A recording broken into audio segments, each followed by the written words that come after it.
vento soprava forte naquela noite, batendo com intensidade nas janelas da pequena biblioteca comunitária e fazendo-as tremer e ranger.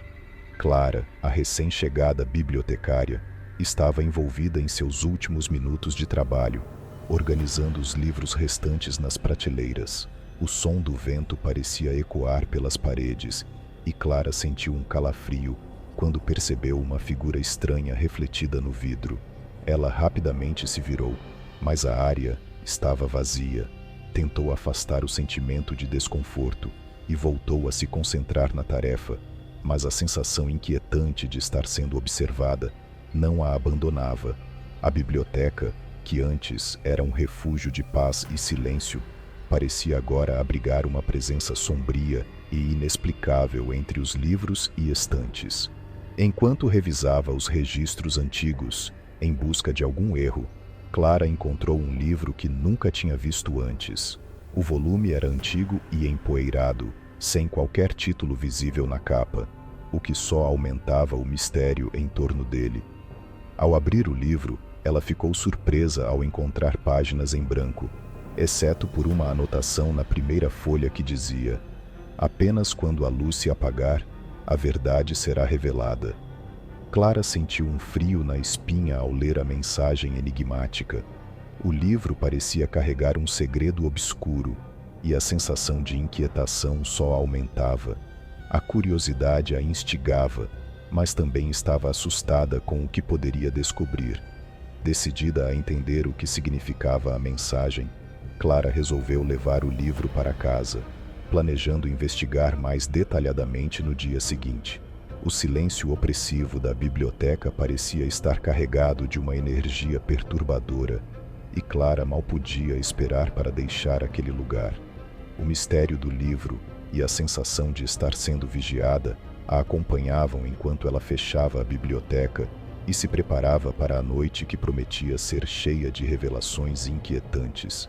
Naquela noite, em seu apartamento, Clara estava completamente absorvida pelo mistério do livro.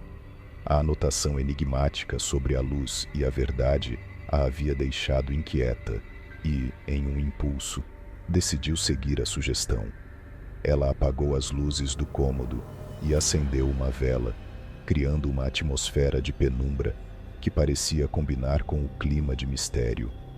À medida que a luz da vela iluminava as páginas, Clara observou com crescente fascínio e inquietação como palavras começavam a surgir nas páginas antes em branco. A história que se revelava diante dela era sobre uma jovem bibliotecária, surpreendentemente semelhante a Clara, que havia descoberto um segredo terrível escondido em sua própria biblioteca.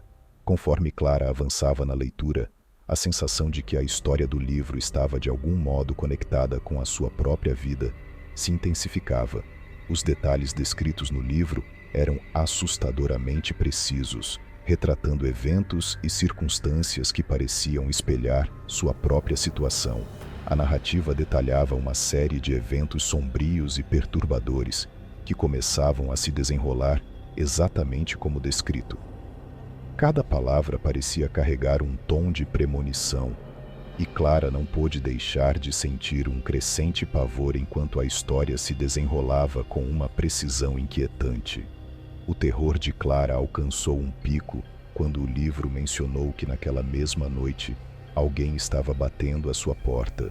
Com o coração disparado e um frio na espinha, ela terminou de ler essa passagem e imediatamente ouviu batidas firmes e decididas na porta de seu apartamento. Tremendo, ela abriu a porta, mas encontrou apenas o vazio do corredor.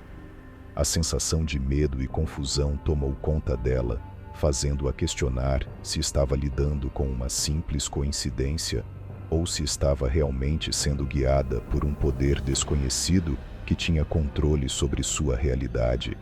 Nos dias seguintes, Clara vivia em um estado de constante inquietação. Ela tentou se livrar do livro, escondendo-o em diferentes lugares e até mesmo levando-o a uma livraria de usados, mas, para seu desespero, o volume sempre reaparecia em sua mesa na biblioteca. O sentimento de estar presa em um ciclo interminável de medo e incerteza era quase opressor. O livro parecia ter um conhecimento perturbador sobre ela, como se estivesse consciente de seus pensamentos mais íntimos e medos mais profundos. Essa sensação de ser vigiada e manipulada a consumia, tornando cada dia um teste de sua sanidade. Determinado a acabar com o tormento, Clara decidiu buscar ajuda de um antigo colega de faculdade, especialista em livros raros e ocultismo. Juntos, eles começaram a investigar o livro e descobriram algo alarmante. Ele estava ligado a uma maldição antiga, projetada para aprisionar leitores curiosos em um ciclo eterno de terror e suspense. A maldição era um feitiço poderoso que manipulava a mente dos leitores, forçando-os a viver um pesadelo sem fim, enquanto tentavam desvendar seus mistérios. Essa revelação trouxe uma nova perspectiva sobre o que Clara estava enfrentando e ofereceu uma possível solução. Com a ajuda de seu colega, Clara encontrou uma maneira de quebrar a maldição. A única solução era escrever seu próprio final no livro, desafiando assim a narrativa predestinada e alterando seu destino. Com as mãos trêmulas e o coração acelerado, Clara escreveu sobre encontrar a paz e a liberdade, encerrando a história de forma definitiva. Assim que terminou de escrever, o livro desapareceu, como se nunca tivesse existido. A biblioteca parecia ter recuperado sua tranquilidade, mas na semana seguinte, Clara encontrou o livro maldito novamente em sua mesa. Desta vez, ele estava aberto e uma mensagem escrita com sangue dizia: "Ainda não é o fim." O medo e a inquietação retornaram com força total, deixando Clara questionando o verdadeiro alcance da maldição.